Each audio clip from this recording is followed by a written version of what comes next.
Welcome to the final MMA Lockcast episode for the week.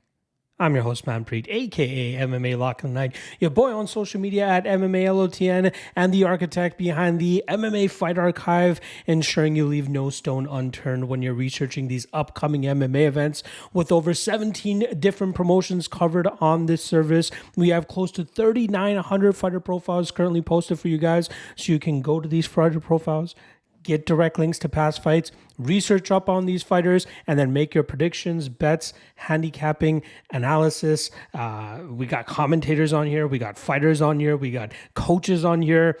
It is to ensure you leave no stone unturned. So you have everything available for you on one page to ensure you can research these fights as best as possible. There's a 7-day free trial for you to check it out for free.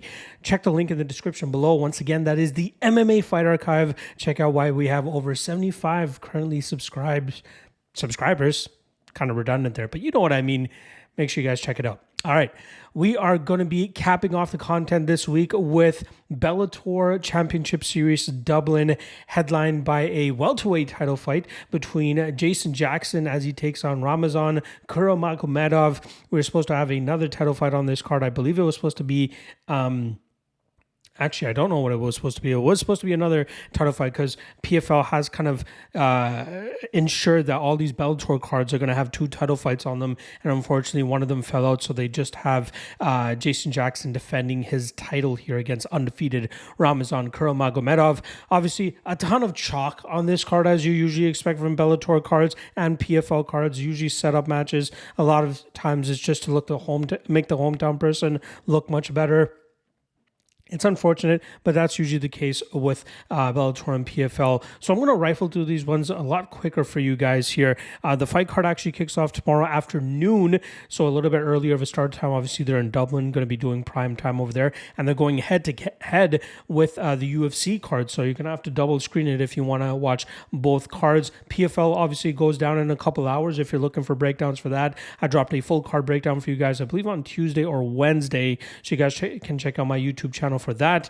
Just a reminder, Tom Breeze did just pull out, so it seems like his mental issues are affecting him, and Sadabusi is now facing Andrew Sanchez, who was originally scheduled to fight Carl Albrechtsen, and obviously Albrechtsen has to kick rocks now, and that is a new fight for the PFL card tonight. So there you guys go. Quick prediction, I think C does end up winning that matchup. I think he'll be able to keep Sanchez at bay, and Sanchez will obviously start to slow down as his takedown attempts stop working against C, and then we'll see C really touch him up and maybe finish him in the last round. Minus 200 seems, plausible here for C. That's the line that I saw on Bet Online, and he probably ends up getting it done. All right, let's get into this Bellator card, though, because that's what you guys are here for. Again, hit that like and subscribe below if you haven't already. And let's get it. Well, we're going to be very brief here because there's not a lot to talk about on this card. Again, a lot of chalk. So, first fight of the night, Michelle Montague, minus 220, going up against Karolina Sobek, who comes in at plus 185.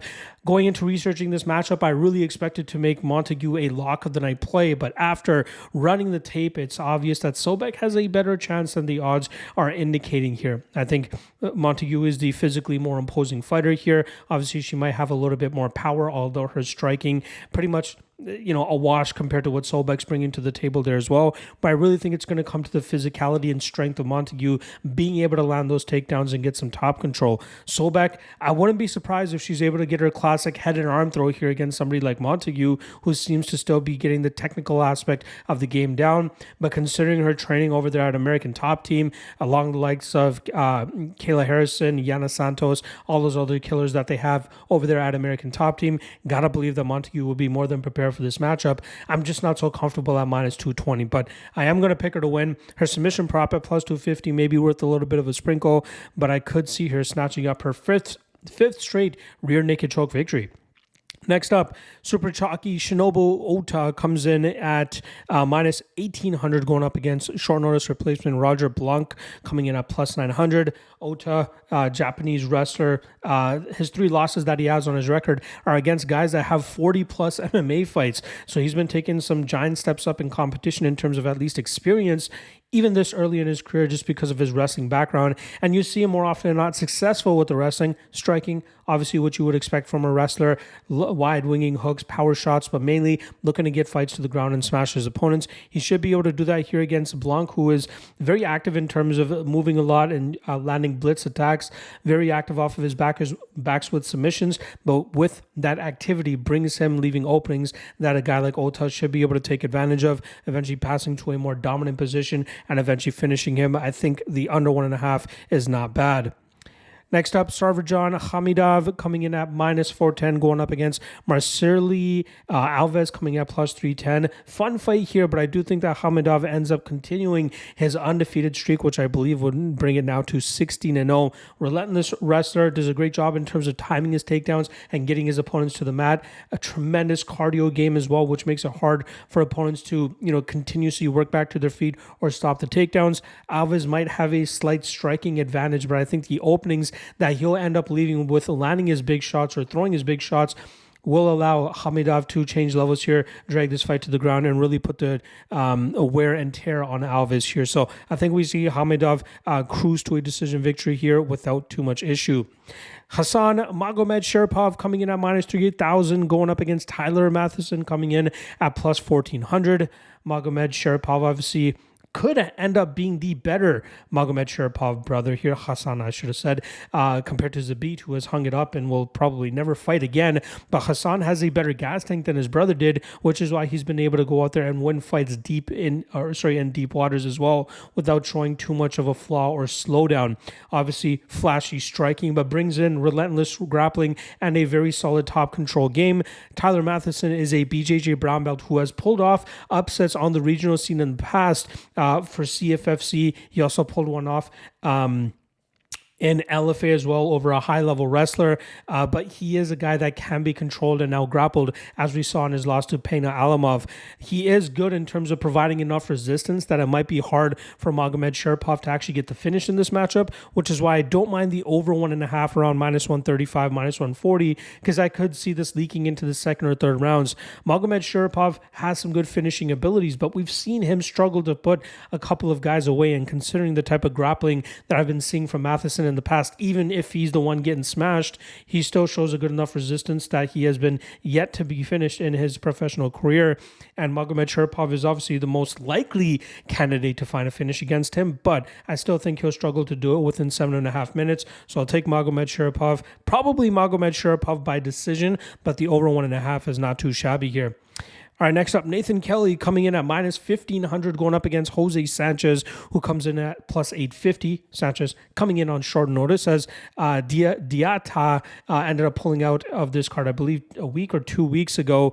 But Kelly is still on the card, probably one of the guys that Bellator has been trying to push. They actually even put Nathan Kelly in a PFL Europe main event last year. Strong wrestling, 10-fight winning streak, only lost his first 2 professional fights and has been winning ever since, implementing a grapple-heavy approach, but also trusting his striking game, which is what led to him getting that quick knockout over Vikas Rahil in his last matchup.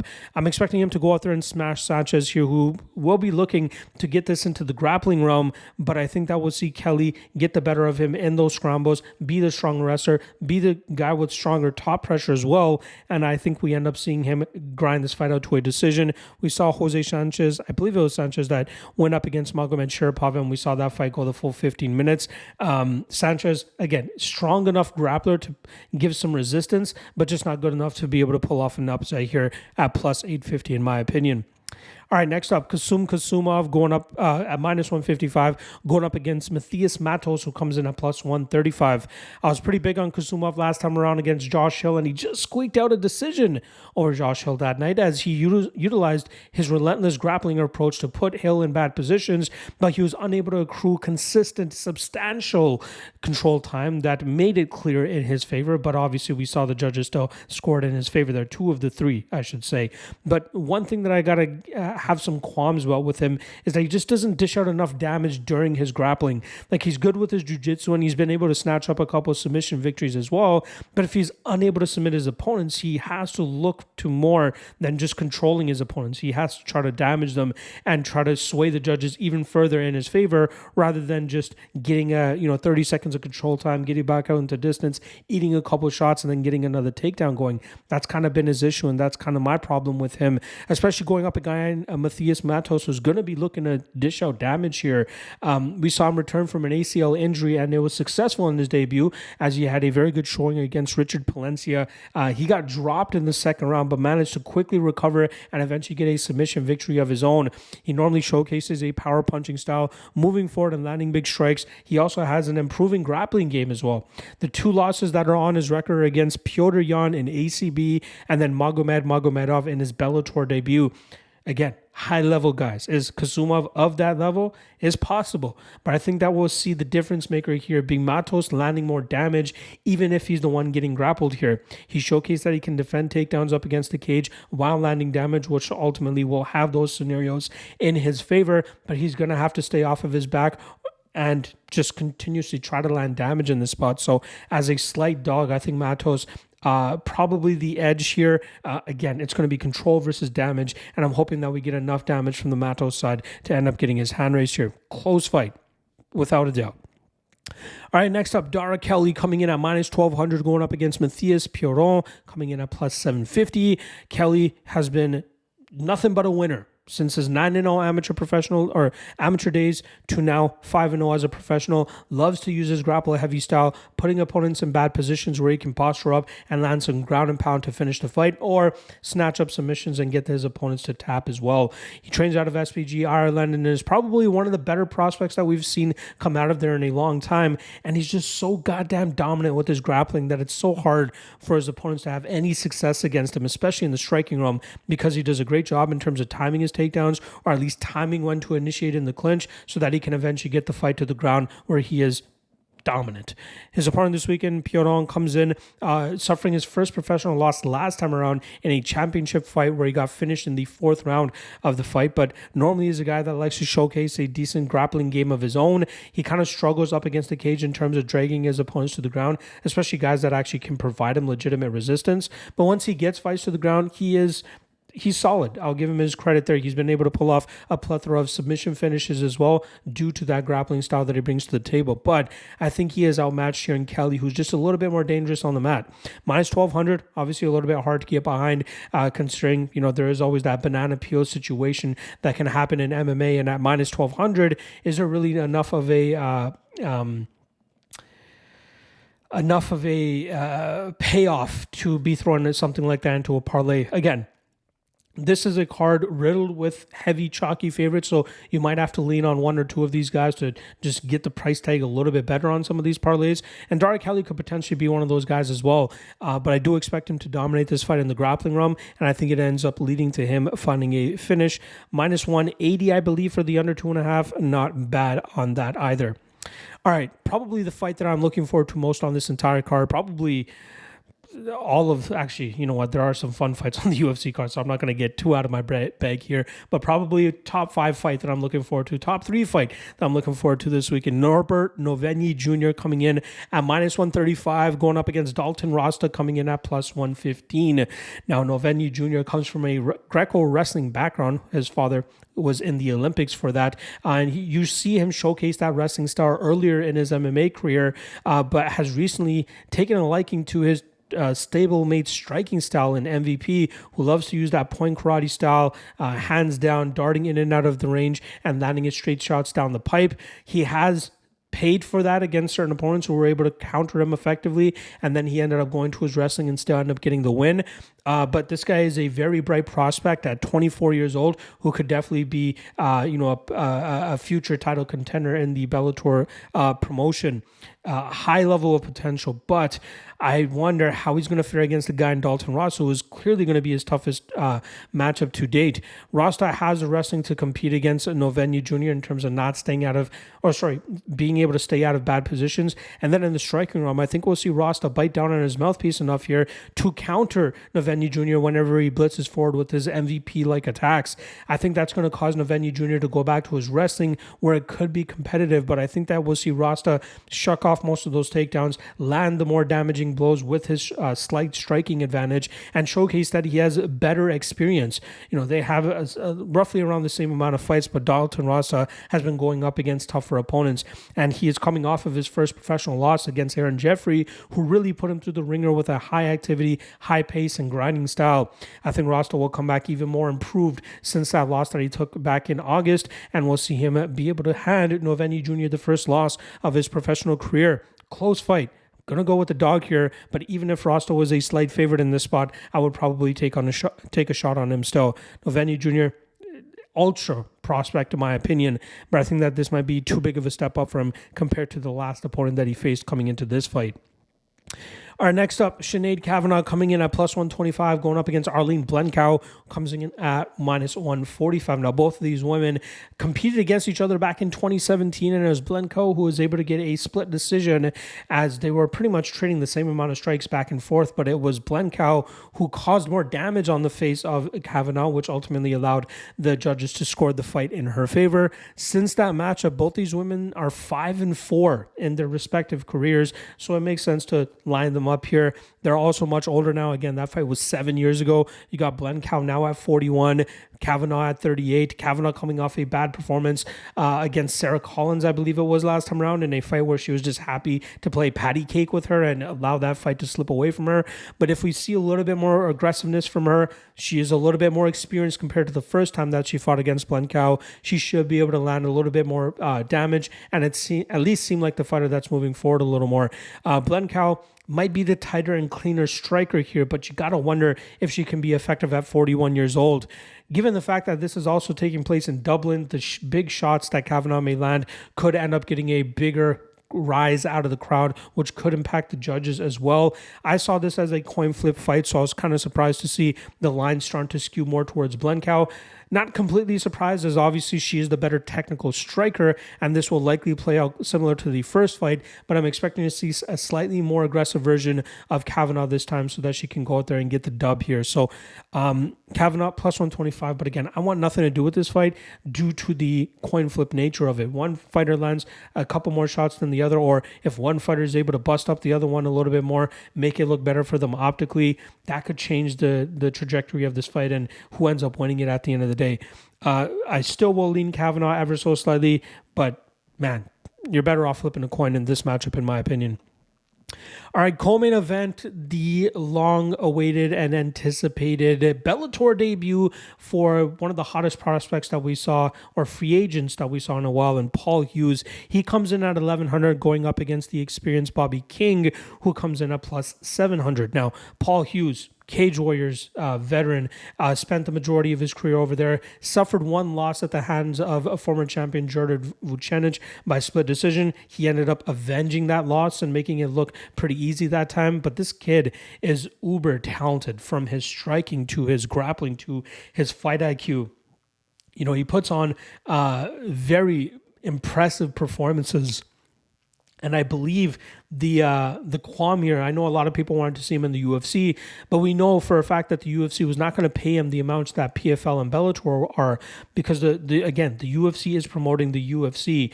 PFL is promising to promote Paul Hughes as well as pay him. I'm sure he's getting six figures, or at least damn near close to that, and then he gets the opportunity to fight for $1 million next year, whereas the UFC is probably offering him a third of what PFL had offered him. I think at best, and this is again just taking a long shot here, I think Paul Hughes was probably getting offered 60 and 60 from the UFC, whereas the PFL is probably offering him 120 straight up per fight.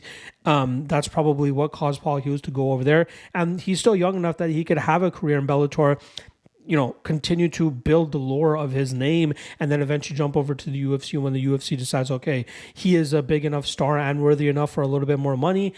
And then Paul Hughes obviously wants to cement his legacy by becoming a UFC champion. He is absolutely capable of doing all that, but he's going to have to start it this weekend by taking out a guy in Bobby King who's going to be very tough to deal with. Now, King, 40 years old, coming off of a loss to Alon Cruz last time around. That's 2 straight now from King. King is a Dwayne Ludwig striking peer, I guess, or a pupil if you want to call it that. He's a guy that likes to rely on his combination striking style. He has some good shots down the pipe, good technique, decent power, but it's been guys who have been able to grapple him where he seems to find his issues. And it was very interesting to see Alon Cruz actually have as much grappling success as he ended up having over King, which allowed him to win that fight on the scorecards there. And I can fully see Paul Hughes doing the same thing here. The over-under is set at 1.5. I could absolutely see this going over, as King is very difficult to put away. And as dominant as Paul Hughes is, look, this is going to be one of his tougher tests, but I think that this is one still he ends up passing with flying colors, but it may not come with an early finish. This will likely leak into the second and third rounds, but I believe that we see the better overall game from Hughes, and I think a large part of that will be with him dragging this fight into the grappling realm and having success there. So I think we see a very solid Bellator debut from Paul Hughes here, setting him up to he'll probably fight one more time by the end of the year, but then join the PFL tournament next year. All right. Main event time. Very intriguing fight here between Jason Jackson, the champion, looking to defend his title for the first time, coming in at -170, going up against Ramazan Kuramagomedov, who comes in at +145. Now, Jackson has really turned the table as of late, and he's on a, I believe, trying to get the number here. Can't get it off the top of my head, but he did defeat Yaroslav Amosov, 27-0 Yaroslav Amosov, handing him his first professional loss, and won the Bellator welterweight title 2 fights ago. Then he defended the honor of Bellator at Bellator versus PFL as he finished Ray Cooper III in February, and now he gets the opportunity to defend his title for the first time. We've seen him really change his game plan. He was a guy that had some losses in the past. He was on The Ultimate Fighter, didn't make it to the UFC, but we've seen him utilize a very strong and heavy grappling style, putting opponents through the ringer, drowning them in the mat, drowning them in deep waters, going to a decision and winning it pretty effectively. Even finishing Yaroslav Amosov was very impressive to me as well. He has a very consistent calf kicking game, which makes him very successful in terms of slowing his opponents down and then chaining his wrestling behind that. But again, it's just his cardio, his pressure, his wrestling, his pretty much everything other than his just clean striking. Again, outside of his calf kick, which is nasty, still needs a little bit more improving in terms of the striking game, but it's his ability to implement his grappling and just put opponents through the ringer that makes him so successful. His opponent, Kuramagomedov, is a guy that I've been very low on recently just due to the performance that he had on the Contender Series, I believe back in 2019 or 2020 against Jordan Williams. Absolutely gassed out, still managed to win that match by the tightest of margins, and the UFC ended up passing on him because of that poor performance. He's still undefeated since that matchup, and he's managed to get a couple finishes as well, but it looks like he's tightening up the parts of his game that were a flaw back on the Contender Series. He came in with just a wrestling game, but now he's showcasing some solid confidence and improvements in the striking realm with a lot of movements, a lot of kicks, a lot of long-range weapons. His cardio is starting to look a lot better now too, but I wonder how it's going to look against somebody that's going to provide as much resistance as Jason Jackson. We know that the wrestling could end up being a wash early, but if Jackson can continue to implement that pressure, move forward, really put the grind on Kuramagomedov, he could potentially expose those holes in Kuramagomedov's game once again. I think we would have seen those holes potentially exposed in the Julia Willis fight, but I was very surprised to see Willis to go down as easily as he did. But maybe Jason Jackson is the guy to remind people that Kuramagomedov maybe not as good as his record is currently showing and his current form. But again, going into researching this matchup, I was fully expecting to have Jason Jackson as a lock of the night play. Can't get to that level of confidence. I still think he wins this fight, and I think he's worth a shot around that -150 range. But again, I might be wrong on Kuramagomedov again. And there is obviously that Russian tax on him here. Who knows? We might be getting a very good line on Jason Jackson. But I'm going to go Jackson. Jackson, probably either late finish or decision. I'll be looking at the round props to see if we can get a good enough line on maybe round 4, round 5. But I do think Jackson retains his title here and defeats Kuramagomedov. All right, there you guys go. UFC broken down, PFL broken down, Bellator broken down, LFA goes down Saturday night. I'll have written breakdowns on the MMALOTN Lock of the Night Patreon page. If you see that link in the description below, that is where you'll be able to find those plays and full breakdowns for that LFA card. Otherwise, good luck on all your action this weekend, folks, and I'll see you guys again after the UFC Saudi Arabia card for my immediate reaction show, podcast, segment, whatever you want to call it. I'll see you guys then. Peace.